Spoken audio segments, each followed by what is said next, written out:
Fame, glamour, perfection. What if you could find it all at the tip of a needle? Here at the Lucas Clinic, we strive to bring you closer to celebrity than ever before. With samples drawn directly from the source, you can be connected in ways you never imagined. Do you not agree that the mania surrounding celebrity is reaching an unhealthy level? No, I don't. My clients want to feel more connected to those people that they see in the magazines and on television. Enjoy. So far, I've had all her diseases. Must have been expensive. Is there any way you could spread it?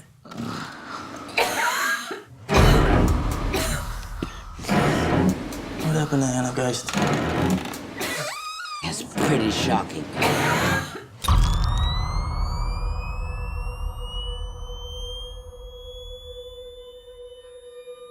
you started bleeding yet? Bleeding. From your mouth.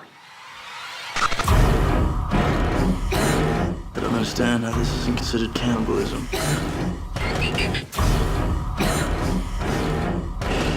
You've become involved in something sinister.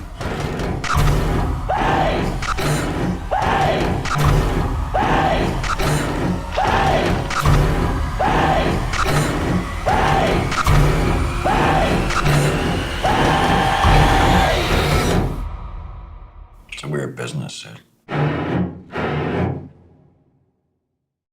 Hey there, welcome back to another video. This time around, it is my review of the 2012 science fiction horror film Antiviral. Now, Antiviral is the directorial debut of the son of David Cronenberg, Brandon Cronenberg. And I thought for his first foray into filmmaking, Brandon did a spectacular job directing this film. His sense of visual style and flair was absolutely amazing, and you could definitely tell that this is a director who has some serious talent behind the camera. And not only that, he inherited his father's innate ability to get under the audience's skin with filmmaking techniques that are very unnerving and really successful when it comes to disturbing the viewing audience. Now, that being said, this is one of those films that's a little disappointing. At the end of the day, I liked it okay, but that's what makes it so disappointing, is that the direction is spectacular. I love the stark, sleek visuals, and the concept of the film is really intriguing and full of promise. It takes place in this future where celebrity obsession has gotten so out of hand that it's popular to inject celebrity viruses or STDs into your body. Yeah. So you have these individuals who work for these corporations who sell people the idea of injecting themselves with so-and-so's herpes or their flu virus or so on and so forth. And it's insane, but it's brilliant, because if it was something that got onto the market and it was popular, there would be a lot of people who would want to do that. There would be a lot of people who are obsessed with celebrities to extreme degrees that would pay the price to have so-and-so's herpes. I mean, there were times back in the day on eBay where people were selling Britney Spears' used Kleenex. So this isn't that far-fetched.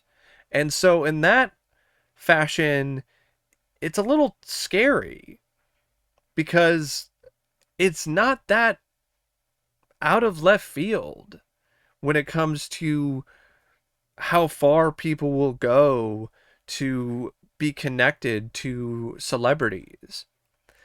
And the film not only stops there with the viruses, it also has other celebrity obsessions that are taken to the extreme. For instance, there's a butcher in this film that uses celebrity cells and infuses them into his meat and sells these steaks, he likes to call them, to people that are labeled after a certain celebrity.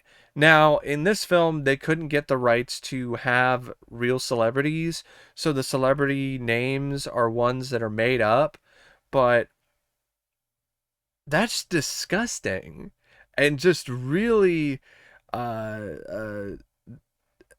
just something that is quite brilliant in so many ways. That, oh, okay, not only are people injecting celebrities viruses into them, and they're paying a high price to do so, they are also now eating celebrities. So the film has great potential. I mean, the idea alone of it is a brilliant bit of satire on celebrity pop culture obsession. But the film is completely lacking when it comes to characters that you latch onto. I find it ironic that the film is all about celebrity obsession, but celebrities, in a lot of ways, have so many fans because they're likable, because they're charismatic, because there's something that they have inherently that appeals to a lot of people. And Antiviral has no characters that really have that same kind of connection.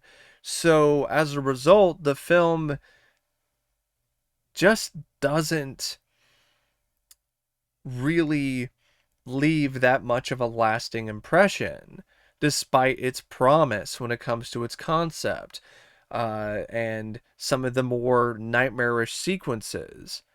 Like there's a nightmare sequence which is really quite a trip, featuring the film's main character, played by Caleb Landry Jones, Sid, who has this nightmare about being infused with machine parts, and it's a really effective, harrowing bit of body horror.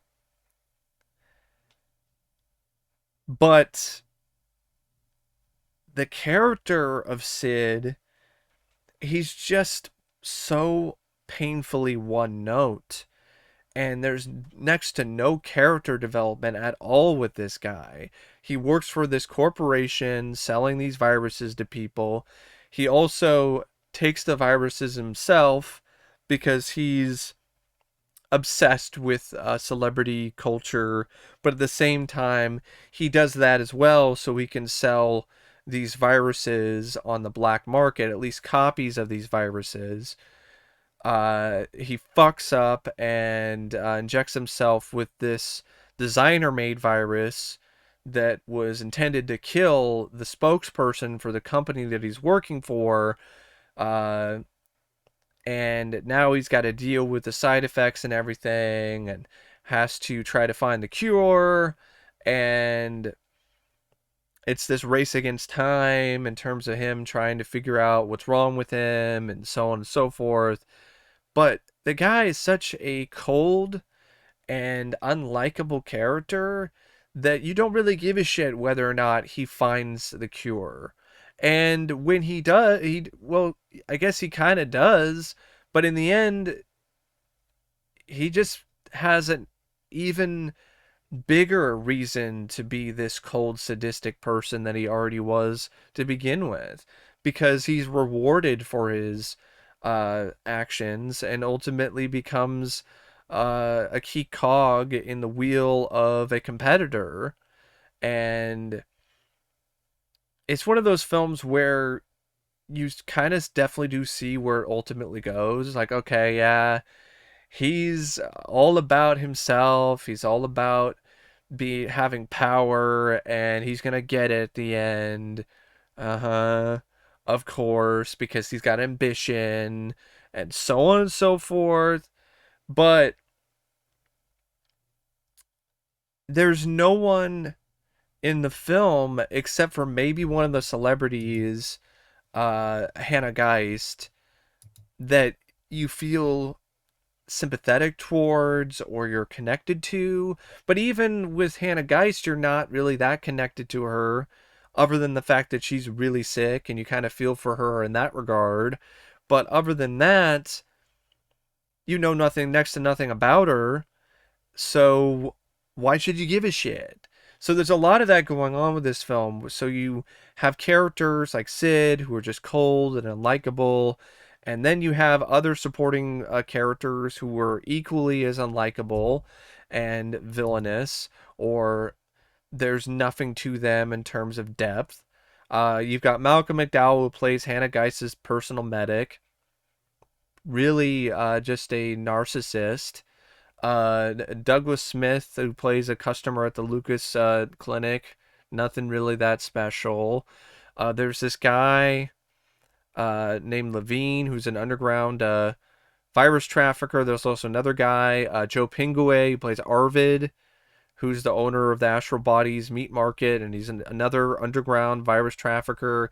He has a lot of screen time, and that character's just an asshole. So there's no one in this cast that balances out the oppressive nature of these characters. And I understand why the characters are like this, because that's the point. The film is supposed to be this really cold and clinical movie, but it doesn't have a soul. So when you don't have a soul, you don't have a heart behind things, you can only go so far. And despite how impressive the visuals are, despite how the film has some genuinely wince-inducing moments with needles, like sticking a needle through somebody's face, or multiple shots of needles being put into people's bodies, which apparently were real. Like, that wasn't fake. There's a reason why those scenes make you wince, because those are actual instances of needles being shoved into people's bodies. But yeah, it's one of those films where it has a lot of highlights here and there, but the screenplay by David Cronenberg's son, Brandon Cronenberg, because he also wrote the film as well as directed it, it just lacks so much in characterization and depth, and it kills the pacing. There's a moment after like the first 50 minutes where it just drags its feet so much, because there's not really that much of a reason for you to care, for you to give a shit about any of these characters, whether they live or die, or how the story unfolds. And that's too bad, because the world that Brandon Cronenberg created here is solid. The ideas that he's presenting are incredible, but it's just the execution that is very faulty in the end, because of the lack of strong characters to tie everything together. The music by E.C. Woodley's nothing really to write home about either, but it's gorgeously shot by Karim Hussein, who was the cinematographer. The editing by Matthew Hannum I thought was also quite excellent. There are a lot of moments where the editing really does add to the film's sense of clinical, disturbing chaos, because there are moments where has this chaotic vibe to it, and I think it definitely does work in the film's favor. And there are some moments that are just really fucked up and insane. Like the ending where Sid makes a deal with the competitor and is using Hannah Geist's body because she died. They weren't able to get the cure for her in time. So he's using her body and infusing it with this machinery so they can constantly replicate her cells so that they can use her cells for products. And they are using her cells to infect them with other viruses so they can just constantly sell Hannah Geist viruses without really needing to have Hannah Geist's permission because they're using Hannah Geist's body. But there's some really fucked up crazy shit. Like, for instance, this machine is also part Hannah Geist. So, like, there's a handle on the front of the machine and it's all her skin. So there's a lot of stuff like that in this movie where you're like, ooh, God, that's just fucking disturbing on levels that make you cringe, but not in like the way that you cringe because it's so bad, but you cringe because it's so out there and it's so abnormal. That's what makes it so frustrating with this film. It could be an awesome movie that is as good as a lot of the critics make it out to be, but these characters, the life has been sucked out of them. And it's one of those things where Sid is a character who's constantly going through all these different symptoms, and he's losing strength, and he's getting sicker and sicker. But there really isn't much of a difference between Sid before he got this designer virus that was meant to kill Hannah Geist and after, because of the fact that the way that this character is written, you never really see any moments where he has any real life or any real energy. And I'm not going to blame the cast because they did what they were asked to do well. I mean, Caleb Landry Jones, he did a great job as Sid. He was tasked with playing this cold, sociopathic character, and he nailed it. He really did. He absolutely nailed that role. I mean, Sarah Gadon, the little bit that she had as Hannah Geist, she was mesmerizing. You could see why she was someone that a lot of people were attracted to and drawn to in so many different ways. Malcolm McDowell had a little bit part as the doctor, and he was effective. Joe Pingue played as Arvid. He was an asshole, and he did a great job playing this asshole, this double-crossing son of a bitch. And everyone else held their own well throughout the cast. Nicholas Campbell as Dorian Lucas, Douglas Smith, Sheila McCarthy, Wendy Crewson, who played Mira Tesser, the owner of Volwyn Tesser, the Lucas Clinic's main competitor. So this is a film that does feature some good performances by the cast, but the characters and the way that they're written, they're just so cold and unfeeling and one note that the cast can only do so much. So yeah, it's one of those films where at the end of the day, despite it being a letdown, I am glad that I watched it. And I do feel that for a low budget film, there are a lot of things about this movie that are impressive from a visual standpoint. And I do feel that the director, Brandon Cronenberg, showed a ton of promise here. And it's one of those films that I do recommend if it sounds interesting to you, or the idea sounds like something that intrigues you. Because despite the fact that I thought it was lacking in a lot of key areas, it still got under my skin. It still left its mark, even though it didn't puncture through me as far as it could. It still left a nick, and it's a film that, just for the idea alone, is worth watching. The idea of this extreme celebrity obsession that's gone so far that people are willing to inject themselves with celebrity AIDS or celebrity herpes or celebrity viruses of all different kinds. But anyway, I don't really have much else to say about Antiviral except thanks for watching my review, and as always, I'll see you later. See ya.